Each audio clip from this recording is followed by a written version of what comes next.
been on this journey for a little bit of time of trying to meet a fitness goal, working out regularly, eating clean. I feel like one of the things that can kind of derail you is if you don't have good accountability partners. Like for me, right now I'm trying to limit sugar. And if one of my friends sees me like eat a piece of chocolate or have some ice cream and they comment on that, like, oh, I thought you were trying to limit this, it can feel really judgmental. And it's almost like you want to just revert to not even trying at all so that no one comments on it in the first place. Do you Right. have any advice on finding good accountability partners? I mean, pay attention to like where you're spending your time. So, say you're hanging out with your friends only at bars and you're going to parties and stuff like that. Those people probably don't have similar goals to you. So, it's like I always say, like, shift your hobby, like go try a workout class, go try a new kickboxing class, join a Facebook group, even.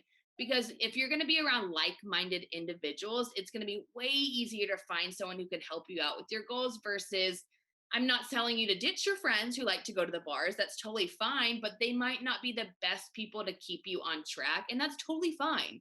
Like, not everyone is supposed to have the same goal. And if someone doesn't have the same goal as you, it doesn't make them a bad friend. It doesn't make them a bad person. It just means that you need to now shift your mindset and expand your circle a little bit. So, my favorite thing is always, I mean, obviously with COVID, we can't really do it, but going to try new workout classes was my favorite thing to do because I would meet so many new people. So many of my friends came from those classes.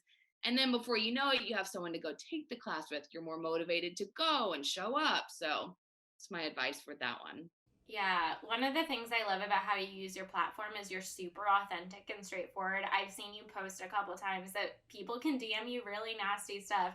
I mean, Oh my obviously, like you're beautiful, you're in such good shape, but people still critique how you look. They still critique your body. It's not something you can really escape on social media.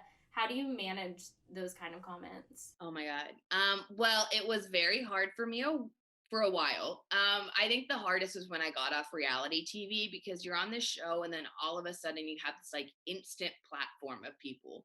So you go from like no one really caring about you, and then all of a sudden you have 100,000 followers and people are commenting, and you get invested, not realizing like this person doesn't matter. You're never going to meet them in person, but like you get so invested because all of a sudden you're like, oh my God, these people care about me.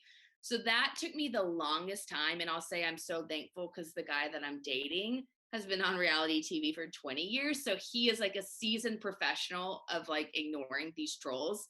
So thankfully with him, he's been able to kind of guide me and like remind me, like, you don't know these people. And he always says, you shouldn't care about a single person's opinion minus those of like your inner circle, like your friends and family. Those are the only people that matter. And if they're not telling you bad stuff, then you shouldn't care about what anyone on the internet says. So that's kind of my rule of thumb now is if they're not in my circle, I don't care.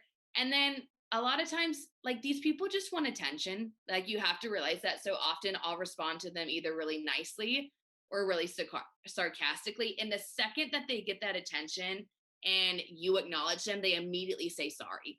Every time, it does not fail. They will say sorry. So you just have to keep that in mind. The people critiquing you on the internet or in person, it's not you, it's them. So they're dealing with something inside and they're unfortunately taking it out on you. So if you have to just remember that it's not you, it's them, and you shouldn't get offended. You should honestly just feel bad for them. So yeah, that's kind of my rule of thumb. Sometimes I still get heated and I yell at my phone. I'm like, why is this woman so mean? But it happens. It happens to us all.